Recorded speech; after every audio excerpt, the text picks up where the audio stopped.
نحمده ونصلي على رسوله الكريم أما بعد فأعوذ بالله من الشيطان الرجيم بسم الله الرحمن الرحيم ببركة إن الله وملائكته يصلون على النبي يا أيها الذين آمنوا صلوا عليه وسلموا تسليما اللهم صل على سيدنا مولانا محمد وعلى آله وأصحابه وأزواجه وذرياته وآل بيته أجمعين.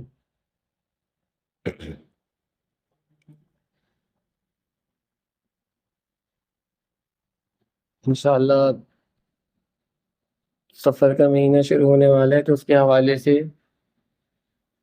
چند اعمال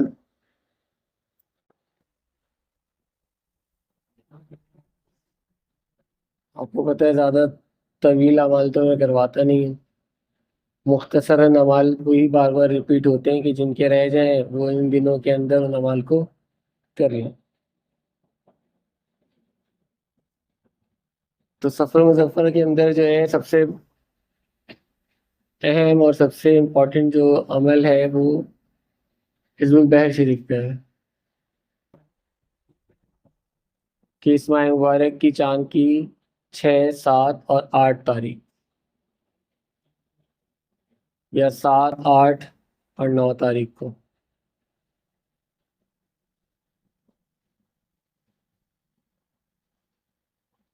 اس کا دعا کا تعلق جو ہے وہ امام ابوالحسن شاذلی رحمۃ اللہ علیہ سے ہے. انہوں حزب کا تعلق ابھی انہوں نے اپنی طرف سے ایسا نہیں کہ کوئی الفاظ تحریر کیے ہیں، سب قرآنی آیتیں ہیں جو اس کے اندر موجود ہیں. اور میں یہ سمجھتا ہوں کہ یہ واحد دعا ہے کہ جس کو تمام سلاسل کے اندر بے انتہا شہرت حاصل ہے اور ہر سلسلے کے اندر اس کو پڑھا جاتا ہے کیونکہ اس کے فوائد بھی انتہا ہے.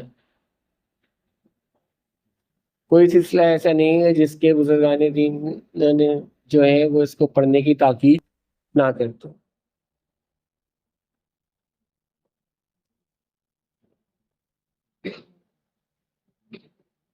جو سب سے بڑا فائدہ ہے اس کا وہ یہ ہے کہ روحانی طور پر جو ہے اس کا پڑھنے والا جو ہے اس کو حضوری حاصل ہو جاتی ہے. اور میں یہ سمجھتا ہوں کہ آج کے دور میں بہت بڑی کامیابی ہے کہ آپ کو عبادات کے اندر حضوری حاصل ہو جائے.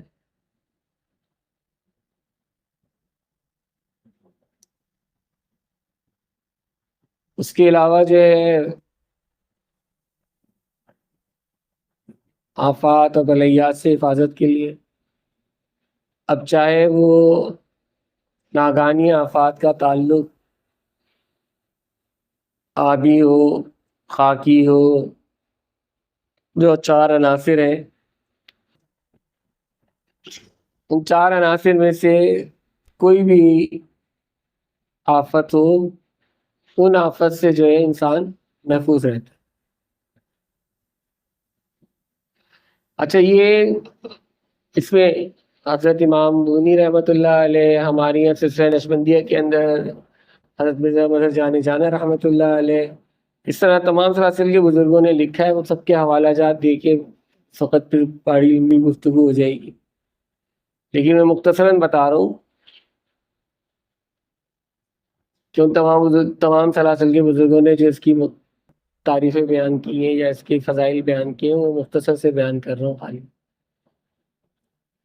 تو کوئی ایسی چیز نہیں ہے کہ جس کا احاطہ یہ دعا یا یہ حزب نہ کرتی.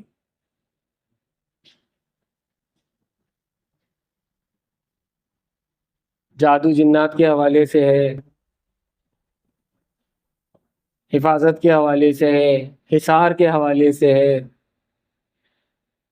بہترین حصار ہے. جس طرح آیت الکرسی حصار کے لیے استعمال ہوتی ہے اسی طرح اس کے اندر بھی حصار ہے. پھر موذی امراض کے حوالے سے ایسے ایسے موذی امراض کے جن کا علاج ناگزیر ہے، منع کر دیا وہ ڈاکٹر نے، تو جو میرے ذاتی تجربے میں بھی رہا ہے کہ پڑھ کے اس کا پانی دم کر کے دیا ہے الحمدللہ، اور اس سے فائدہ ہو، تو بہت بہترین چیز. اس لیے میری آپ تمام حضرات سے گزارش ہوگی کہ اس کو ضرور بھی ضرور کریں.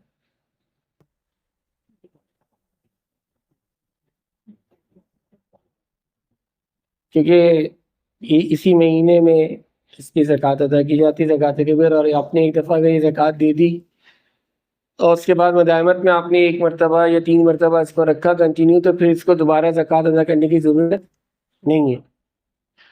لیکن اگر جو لوگ زکوٰۃ اس کی ہر سال ادا کرتے ہیں، تو بہت سے ایسے بزرگوں کو جانتا ہوں جو اس کے ہر سال زکوٰۃ ادا کرتے ہیں، تو ان کی تو کیا ہی کہنے. اور جو ابتسام اور اختتام کے ساتھ کرتے ہیں تو ان کے بھی کیا کہنے کہ ابتسام اور اختتام کے ساتھ کرتے ہیں تو بہت ہی بہترین چیز ہے. کیونکہ جو ابتسام ہے اس کے اندر قطب شمالی موجود ہے، آیت قطب شمالی اس کے اندر موجود ہے.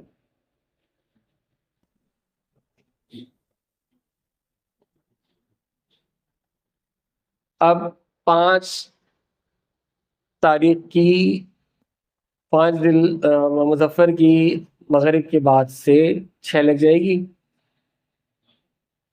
تو مغرب کے وقت سے لے کے 6 تاریخ کی عصر سے پہلے تک آپ نے 120 مرتبہ پڑھنا ہے. اب شرائط اس کی یہ ہیں کہ شرائط کو پورا کرنا انتہائی ضروری ہے. کیونکہ اگر کسی بھی عمل میں سے اگر شرائط نکال دی جائے تو عمل بیکار.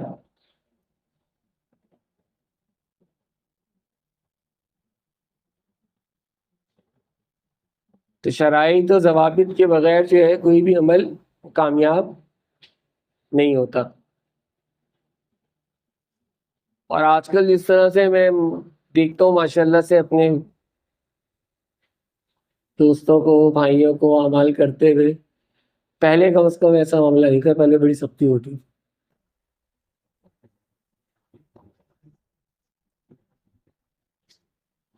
کیونکہ اس کی پہلی شرط یہ ہے کہ اعتکاف میں بیٹھ کے کیا جائے.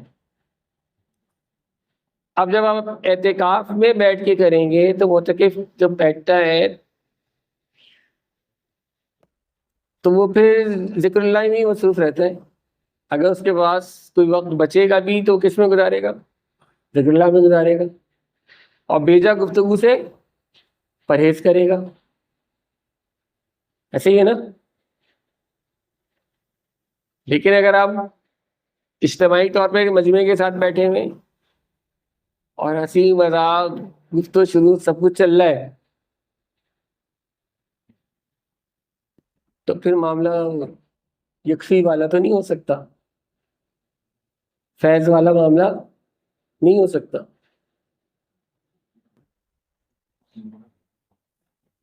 تو پہلی شرط یہ ہے کہ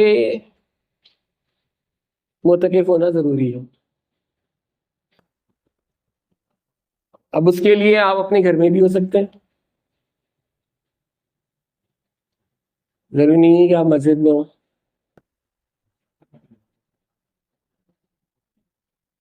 اب کسی صاحب کو میں نے دیکھا، انہوں نے لکھا کہ جناب وہ کیونکہ یہ پڑھنا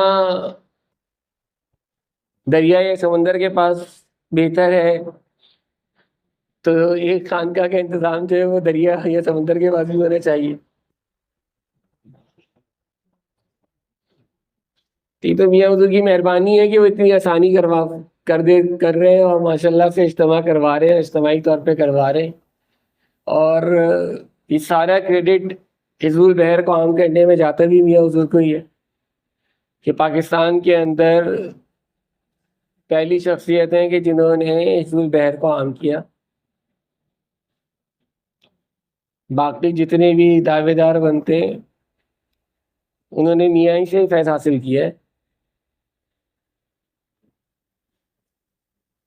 اب مکر گئے منکر ہو گئے وہ ایک الگ بات ہے.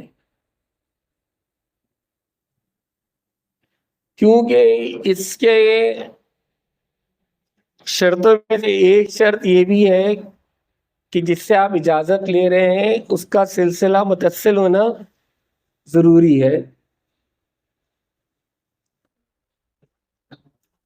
کہ وہ سلسلے سے جڑا ہوا ہو، اور اجازتیں بھی جڑی ہوئی آ رہی ہیں،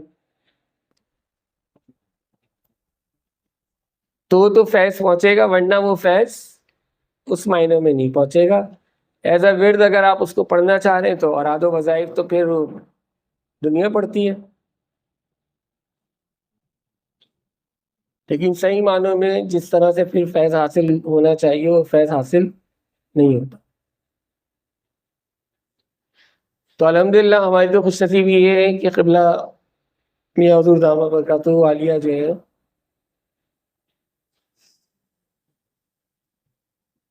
ان کو تو خاص و خاص فیض حاصل ہے، متصل بھی ہیں، اور پھر آپ کے پاس امام شاذلی رحمۃ اللہ علیہ کی تبرکات بھی موجود ہیں، آج سے نہیں کافی عرصے سے، حتیٰ کہ امام شاذلی رحمۃ اللہ علیہ کا چراغ بھی موجود ہے آپ کے پاس۔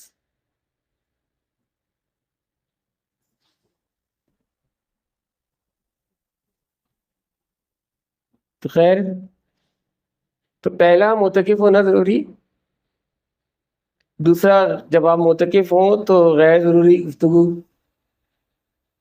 ختم نہیں، مطلب دنیا سے رابطہ کٹ جائے تو بہتر ہے کہ 3 دن کے لیے آپ اپنے آپ کو دنیا سے لاتعلق ہو جائیں۔ اب ایک تو 20 مرتبہ اگر آپ کو پڑھنا ہے تو اس کے پڑھنے کے لیے آپ دیکھ لیجیے جتنی آسانی کے ساتھ آپ اس کی 2 نشست لگاتے ہیں یا 3 نشست، جو ترتیب بنتی ہے اپنی آسانی کے لیے آپ اسی حساب سے بنا لیجیے۔ سونے کا وقت کم سے کم رکھیں، اب اگر سلسلے سے ہیں آلریڈی جو پرانے ہیں تو ان کی تو ترتیب ویسی سونے کی کم ہوتی ہے، اور جو نئے ہیں تو وہ کوشش کریں کہ سونے کا وقت کم سے کم رکھیں، زیادہ سے زیادہ وقت جو ہے وہ ذکر اذکار میں گزاریں۔ اگر اس کے پڑھنے کے بعد ان کے پاس وقت بچتا ہے تو، کیونکہ یہ بھی تو ہوتا ہے نا کہ بعض کی اسپیڈ تیز ہوتی ہے، بعض کی اسپیڈ سلو ہوتی ہے پڑھنے میں، تو ان کو ٹائم جو ہے پھر زیادہ لگتا ہے۔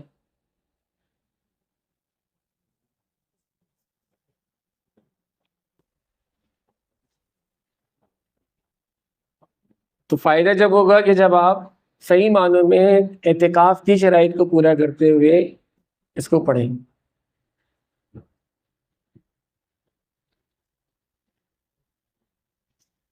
اور اگر اجتماعی طور پہ بھی کہیں بیٹھ رہے ہیں تو وہاں پہ بھی کوشش یہ کیجیے کہ بیجا گفتگو سے پرہیز کریں،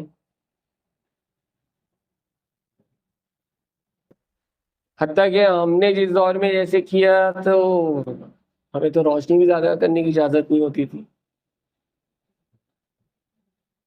میں تو یہ کہتا ہوں کہ آپ کوئی بھی عمل کر رہے ہو اس عمل کے دوران روشنی زیادہ نہ رکھیں، جیسے آج کل یہ سیور جل رہے ہوتے ہیں، اتنی برائٹ لائٹ ہو رہی ہوتی ہے، قطعاً اس کی ضرورت نہیں۔ اب چراغ کی پاسبلٹی نہیں ہے تو ہم اپنے زمانے میں تھا تو ہم لوگ فلپس کے پیلے زیرو کے بلب آتے تھے تو وہ لگا لیا کرتے تھے، تو اس کی کمرے میں ویسی روشنی ہوتی ہے تقریباً، تو وہ روشنی پیلے رنگ کی زیرو کے بلب کی وہ یوز کیا کرتے تھے، تو اتنی روشنی جو ہے وہ کافی ہوتی ہے۔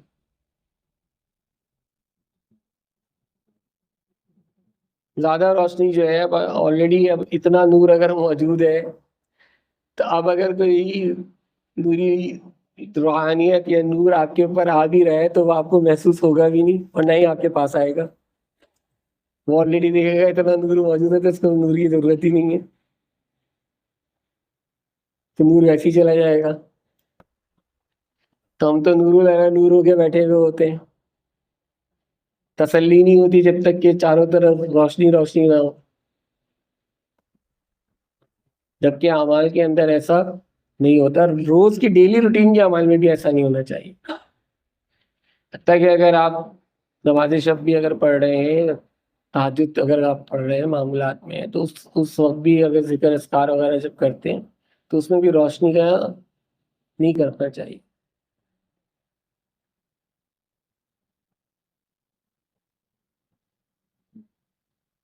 احتیاط کرنی چاہیے، بہت ضروری ہے۔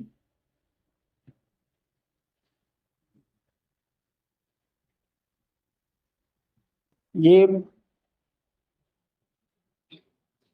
حتیٰ کہ جب ہم پڑھائی کے لیے بیٹھا کرتے تھے پہلے، تو بیٹھنے کی پوزیشن بھی جو ہوتی تھی وہ ایک ہوتی تھی، یہ نہیں ہوتا تھا کہ ہم بار بار پہلو کو تبدیل کر رہے ہیں۔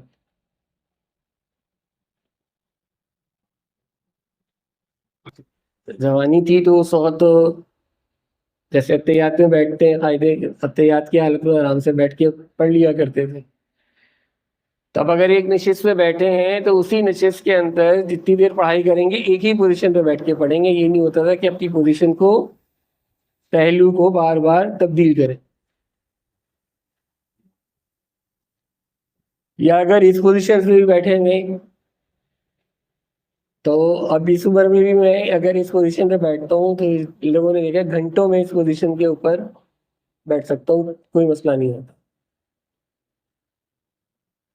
تو عادت ڈالیں اپنی کہ جب اعمال کے لیے، پڑھائی کے لیے، ذکر کے لیے، اسکار کے لیے بیٹھیں تو اپنی پوزیشنز کو نا بار بار چینج نہ کیا کریں، اس سے آپ کی یکسوئی میں فرق پڑتا ہے۔ اپنے جسم کو تو کم از کم یہ قرار دے کے ایک جگہ رکھے نا، جب جسم کو قرار نہیں ہوگا تو دل کو قرار کہاں سے آئے گا؟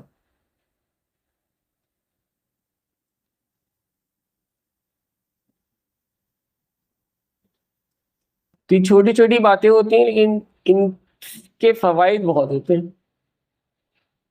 اور پہلے جو ہے ان چیزوں کا بڑا سختی سے خیال رکھا جاتا تھا، اب اگر کہا جائے تو لوگ اب کہ کہتے ہیں جی اس سے کیا فرق پڑتا ہے، اس سے کیا فرق پڑتا ہے، اس سے کیا فرق پڑتا ہے، اس لیے جو ہے بزرگ جو ہیں اس معاملے میں زیادہ سختی کرتے نہیں ہیں، وہ یہ سوچتے ہیں کہ یار چلو یہ کر ہی رہا ہے یہ بہتر ہے، نہ سے ہاں تو ہے تو کر ہی لیں،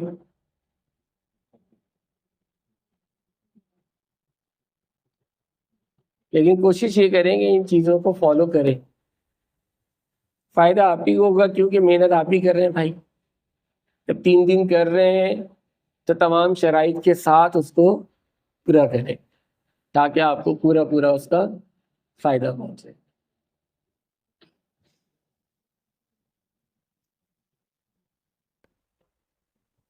اس میں یہ ہے اس کے بعد کہ پھر صدقہ ضرور کریں،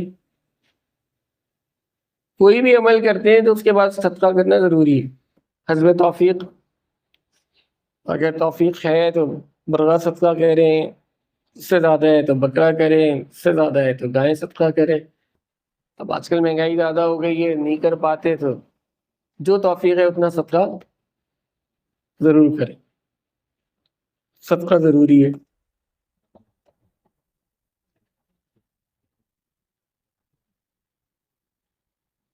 باقی جو اس کے بارے میں ہے، پرہیز کے بارے میں، کہ ترک انتہائی ضرور، ترک جلالی، ترک جمالی، ترک لذات بہت ضروری۔ اب وہ ترک جلالی، ترک جمالی، ترک لذات ساری ڈیٹیل لکھ کر بھی بھیج دیتا ہوں، اس کے باوجود سوال آ رہے ہوتے ہیں یہ کھا سکتے ہیں، یہ پی سکتے ہیں، یہ کر سکتے ہیں، وہ کر سکتے ہیں۔ تو بھائی میں سیدھی سی بات بتا دیتا ہوں کہ ہم نے کیا ہے یا جو ہم کھاتے تھے، تو آپ مونگ کی دال آرام سے کھا سکتے ہیں، خالی مونگ کی دال لے لیجیے، اس کے اندر پانی ڈالیے، نمک مرچ ڈالیے، ہلدی ڈال دیجیے زیادہ تر اور چڑھا دیجیے، جب وہ گل جائے اس کے ساتھ روٹی کھا لیجیے، یار پیٹ ہی تو بھرنا ہے نا،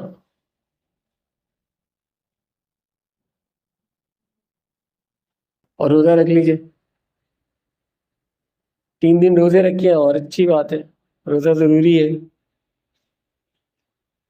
یہاں پہ ایک ہے اور ایک افطار کے ساتھ ہی، مطلب افطار اور سحری ایک ساتھ ہوتی تھی، اس کے ساتھ روزے رکھے گئے. اب تو خیر مشکل ہوتا ہے لوگوں کے لیے. اسی طرح پھل اگر کھانے ہیں، اچھا پھل کون کون سے کھا سکتے ہیں؟ کیونکہ وہ بھی کھانا ضروری ہے. مطلب نفس کو کہیں پہ بھی مارنا نہیں ہے، تو بھائی صرف کھجور رکھ لو کافی ہے. اب وہاں تو بعض دفعہ یہ ہوتا تھا کہ سرکار دو عالم صلی اللہ علیہ وسلم کے پاس کبھی اگر روٹی ہو گئی تو روٹی کھا لی، کبھی کھجور ہو گئے تو کھجور کھا لیے، کبھی ستو آ گئے کہیں سے ستو کھا پی لیے، یا کبھی دودھ کا پیالہ آ گیا تو دودھ پی لیا.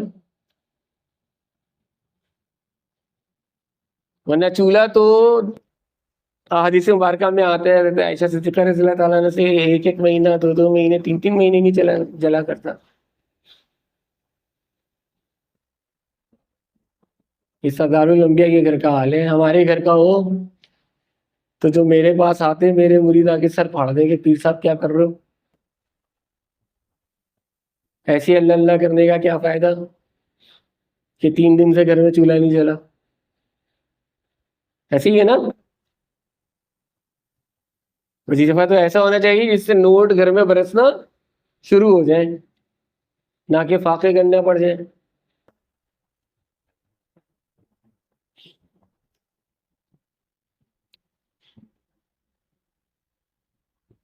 لیکن جب وہاں ایسے معاملات ہیں جو سردار الانبیاء ہیں،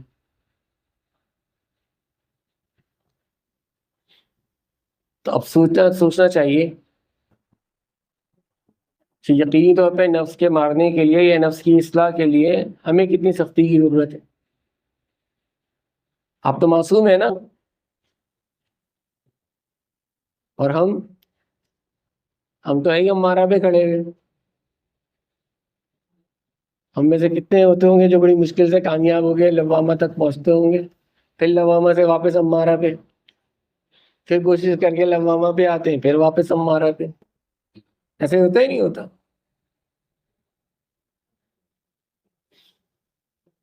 تو خیر، تو ساری کوشش یہی ہوتی ہے کہ جو بھی عمل بتایا جائے اس سے بس مال و مال ہو جائے کہ اس سے مالی فائدہ کتنا ہوگا، روحانی فائدہ کتنا ہوگا اس سے کوئی غرض نہیں. افسوس سے یہی ہوتا ہے کہ ہر آنے والا یہ پوچھتا ہے کہ کوئی ایسا وظیفہ بتا دیں یا کوئی ایسا تعویذ دے دیں جس سے غنا حاصل ہو جائے، مال کا فائدہ ہو جائے. کوئی یہ نہیں پوچھتا کہ کوئی ایسا طریقہ بتا دیں کہ جس سے خدا مل جائے، خدا کا قرب حاصل ہو جائے.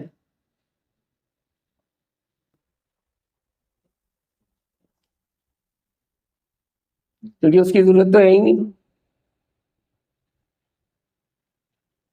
دنیا میں رہتے ہیں، اس لیے دنیا میں دنیاوی چیزوں کی ضرورت ہے. تو خیر جس نیت سے پڑھیں گے انشاءاللہ اسی نیت سے پھر یہ فائدہ بھی پہنچائے گی.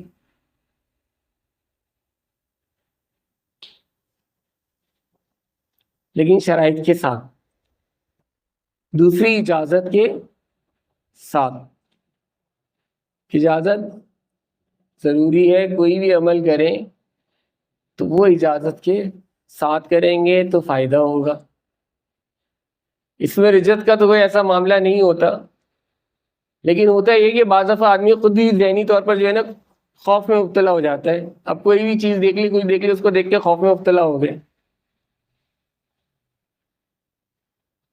ابھی پچھلے ہفتے کی بات ہے، ایک صاحب کو کچھ پڑھنے کے لیے دیا، انہوں نے وہ 2-3 دن پڑھا ہوگا، اور پڑھنے کے بعد کہنے لگی کہ اچھا، جب ان کا میرے پاس یہ فون میسج آیا تو اسی وقت میرے سامنے ایک اور صاحب بیٹھے ہوئے تھے جنہوں نے تقریباً وہ کوئی 2 مہینے سے وہ پڑھا ہوگا. تو میں نے کہا یار تم نے کتنے عرصے سے پڑھا ہوگا؟ کہنے لگے میں تقریباً 2 مہینے سے بھی پڑھ رہا ہوں. میں نے کہا تمہارے ساتھ کوئی ایسا انسیڈنٹ ہوا؟ کہنے لگے نہیں. انہوں نے 2 دن پڑھا، کہنے لگے نہیں، وہ بچی شارع فیصل پہ جا رہی تھی تو اس کی گاڑی کا ایکسیڈنٹ ہو گیا، میرے گھر میں دونوں بچوں سے میرا جھگڑا ہو گیا. مطلب ہر چیز کو کنیکٹ کرتے پھر اس پڑھائی کے ساتھ، اپنی حرکتوں کے ساتھ نہیں کریں گے. تو شیطان وسوسہ یہ ڈالتا ہے کہ تم یہ اللہ کا کلام پڑھ رہے ہو تو اس کی وجہ سے تمہارے ساتھ یہ معاملہ ہوا ہے. تو اس لیے عامر بھائی میں نے فوراً وہ پڑھائی روک دی. میں نے کہا بہت اچھا کیا. اپنی گریبان میں جھانکنے کے بجائے فوراً کرا اس پڑھائی کے اوپر توجہ جاتی ہے کہ وہ ہو 2 دن سے یہ شروع کیا، اس کے بعد سے معاملات خراب ہوئے. یہ نہیں دیکھتے کہ معاملہ کسی اور وجہ سے بھی خراب ہو سکتا ہے. حیرت یہ ہوتی ہے کہ اللہ کا کلام پڑھنے سے معاملہ خراب ہو سکتا ہے.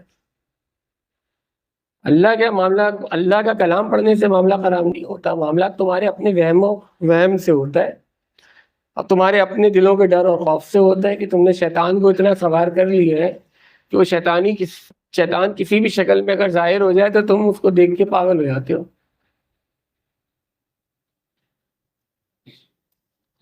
یا اس کے گرویدہ ہو کے اس کی پوجا کرنے لگ جاتے ہو. شخصی پوجا ہماری یہاں اتنی ہے.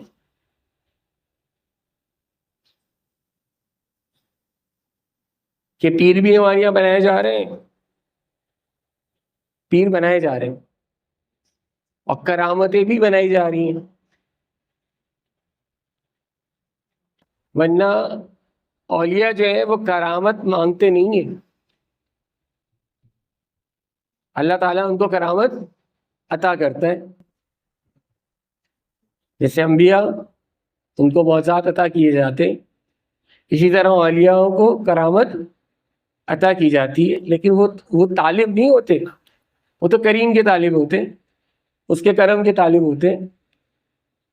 لیکن وہ کریم ہے، جب اپنے کرم پر آتا ہے تو یقینی طور پر کرامت عطا کر دیتا ہے. لیکن اب اگر تمہاری نیت ہی یہی ہو کہ میں ولی بن جاؤں کرامت، تو پھر یہی ہوگا کہ ولی بھی بنائے جا رہے ہیں اور کرامتیں بھی بنائی جا رہی ہیں. اور پھر تم ایسی ڈبہ پیروں کے پیچھے، ڈبہ ولیوں کے پیچھے ان کی کرامتیں دیکھ دیکھ کے دوڑ لگا رہے ہوتے. کیونکہ بغیر کرامت دیکھے تمہیں کوئی تسلی نہیں ہوتی. جبکہ آج کے دور میں کہتا ہوں سب سے بڑی کہ اگر کسی کے اندر کرامت ہے تو وہ صاحب شریعت ہونا. کہ اگر ولی کامل ہے تو وہ پابند شریعت، تو اس کو دیکھ کے اندازہ ہو جائے کہ اور کرامت اس سے آپ کو ڈیمانڈ کرنے کی ضرورت نہیں. یہی بہت بڑی بات ہے موجودہ دور کے.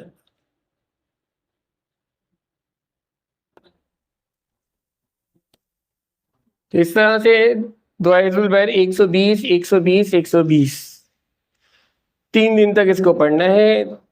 120 مرتبہ 360 مرتبہ قل ہو جائے گی. اس کے بعد جو ہے وہ روزانہ کم از کم 1 مرتبہ نہیں تو 3 مرتبہ روزانہ اس کو اپنی مداوت میں رکھیں. تو بہت فائدہ ہے اس کا انشاءاللہ العزیز.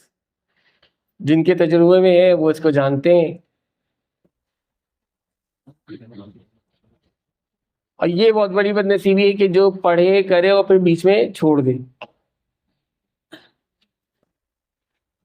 تو جنہوں نے اگر پڑھی ہے چھوڑ دی ہے تو ان سے میں پھر کہوں گا کہ بھائی کوشش کریں اس کو دوبارہ کریں اور اپنے معمولات میں شامل کریں، کیونکہ فائدے بہت ہیں اس کے. اچھا دوسرا، اب بہت سے لوگ ایسے ہوتے ہیں کہ جو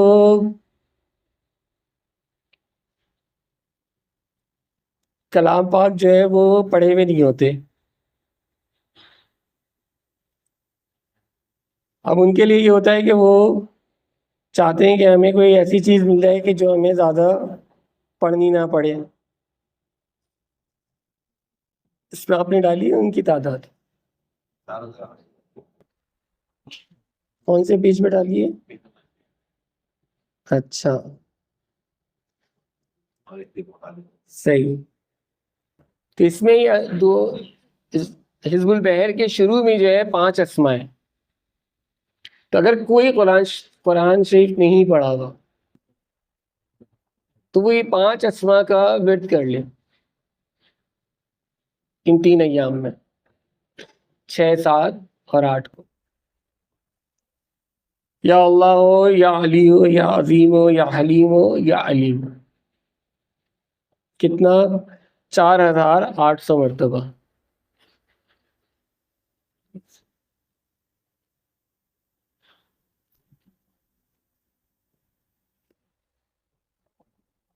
چار ہزار آٹھ سو مرتبہ روزانہ. یہ سب سے کم تعداد بتا رہا ہوں. بہتر تو یہی ہے کہ کوئی سوالات کر لیں. اگر 3 دن کے لیے اعتکاف میں بیٹھ جائے اور بیٹھ کے اس کو ان 5 ناموں کو ایک ساتھ پڑھے ایک دانے پہ، ٹھیک ہے، اور اس کو سوالات کر لیں تو بہت زبردست. لیکن ظاہر بات ہے کہ پاسبلٹی نہیں ہوتی، ہر ایک کے پاس وقت کا مسئلہ ہے.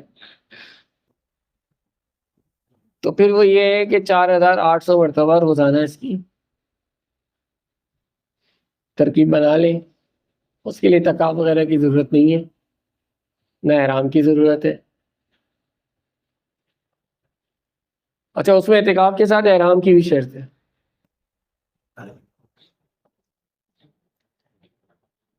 اس کے بعد روزانہ جو ہے اس کو 141 مرتبہ 141 ٹائمز ان 5 اسما کو روزانہ اپنے ورد میں رکھی.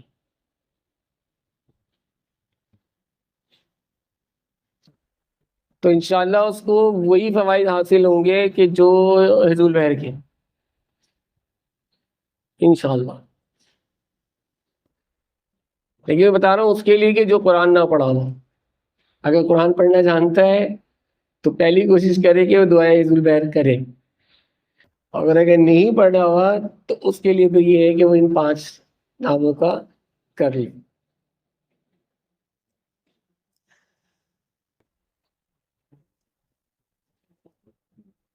اسی میں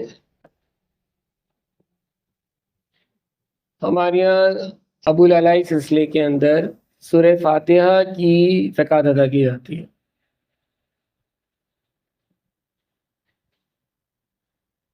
اس کے 2 طریقے ہیں. پہلا طریقہ تو یہ ہے کہ سورہ فاتحہ 360 مرتبہ روزانہ پڑھتے ہیں 3 دن تک. 360 360 360.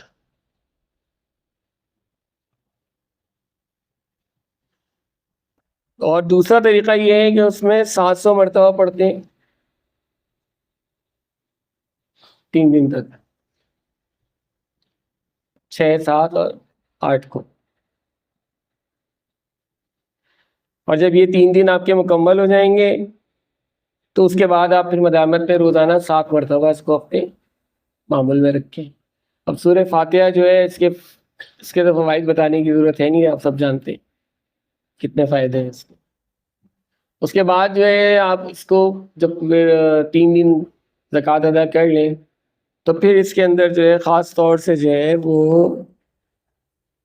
فاتحہ کرائیے گا سیدنا امیر اللہ رحمۃ اللہ علیہ کی، ان کی نیاز دلائیے گا، کیونکہ یہ خاص ان کے سلسلے سے تعلق رکھتی ہے.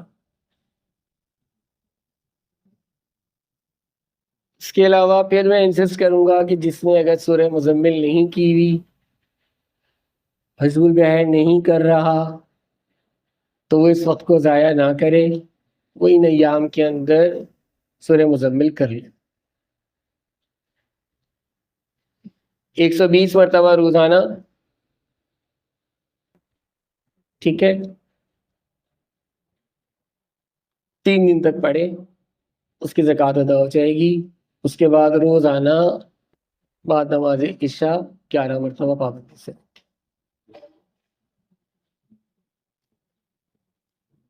دنیاوی اور روحانی دونوں لحاظ سے فائدہ چاہتے ہیں. اس کی تشریحات میں کئی دفعہ بتا کر چکا ہوں. سب سے بڑی فائدہ یہ ہے دنیاوی لحاظ سے اگر دیکھنا ہے آج کہ اگر کوئی اس کا عامل بن جاتا ہے تو اس کو پھر دنیا میں کسی عامل کے پاس جانے کی ضرورت نہیں ہے. کوئی جادو جنات صفری تک کے معاملات جو ہے نا اس کے ساتھ پھر نہیں ہو. اور خدا نہ خواستہ وہ بھی جاتے ہیں تو اس سے پڑھنے کے بعد جو ہے وہ انشاءاللہ تعالیٰ وہ معاملات کلیئر ہو جائیں گے اگر اس کے 11 مرتبہ روز اس کے معاملات کے اندر ہے. اتنی زبردست چیز ہے. سورہ مزمل شریف. پھر میری بہت سی بہنیں آتی ہیں جناب جو سورہ یاسین پڑھ رہی ہوتی ہیں بغیر اجازتوں کے, اور سب کے جوڑ پکڑے ہوئے ہوتے ہیں, سب کے جسم میں تکلیفیں اور درد درد ہوا ہوا ہوتا ہے. میں سب سے یہ کہتا ہوں بھائی اجازت لے کے پڑھو, اجازت لے کے پڑھو. اب اس میں ہوتا یہی ہے کہ اب آس پاس اگر کوئی عامل جنات بیٹھا ہوا ہے اور آپ بغیر اجازت کے پڑھ رہے ہیں تو اس کو یقینی طور پر اس پڑھائی سے ہو رہی ہے تکلیف. جب اس کو تکلیف ہو رہی ہے تو وہ آپ کو بھی بغیر تکلیف پہنچائے نہیں رہے گا. عاملین خالی انسانوں میں نہیں ہوتے, جنات میں بھی ہوتے ہیں, ان میں زیادہ ہے. تو وہ آپ کو تکلیف پہنچائے گا, اس لیے جب آپ اجازت سے بیٹھتے ہیں تو کم از کم یہ معاملہ ہو جاتا ہے کہ وہ تکلیف سے آپ بچے رہتے ہیں. تو سورہ یاسین کر لیں, جنہوں نے سورہ یاسین نہیں کی تو وہ سورہ یاسین کر لیں 44 مرتبہ پہلے دن, 44 مرتبہ دوسرے دن, اور 43 مرتبہ تیسرے دن. یہ 3 دن پڑھیں گے, ان کی زکوٰۃ ادا ہو جائے گی.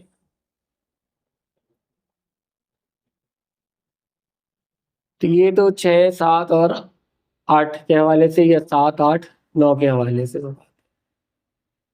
ان شاء اللہ تعالیٰ یہ اس پہ بھی ڈال دیں گے, گروپ کے اوپر بھی ڈل جائے گی, اور واٹس ایپ پیج پہ بھی ڈل جائے گی. پھر اس کے بعد آتی ہیں 13, 14, 15. ایک تو 13 تاریخ کو جو ہے وہ صدقہ ضرور دیں, عزم توفیق صدقہ ضرور دیں, اناج صدقہ کریں, یہ ضروری ہے. اب بزرگوں کا طریقہ رہا ہے تو اس لیے کریں, اور اس میں کم از کم یہ ہے کہ 1.25 کلو اناج جو ہے, کوئی بھی اناج, وہ صدقہ کریں ہر فرد کے. چاند کی 13 تاریخ انشاءاللہ سارا سال جو ہے کہ بلیات سے محفوظ رہے. اس کے علاوہ 13, 14, 15 کو جو ہے آیت قطب شمالی اور آیت قطب جنوبی. آیت قطب شمالی سورہ آل عمران کے آیت نمبر 154, آیت قطب جنوبی سورہ فتح کی آخری آیت. یہ دونوں آیتیں, ان کی بھی زکوٰۃ ادا ہوتی ہے چاند کی 13, 14 اور 15 کو. اچھا, یہ تو ایام بیس کے دن ہیں تو ان میں ویسے ہی روزے رکھے جاتے ہیں, تو روزہ رکھیں تو بہت اچھی بات ہے.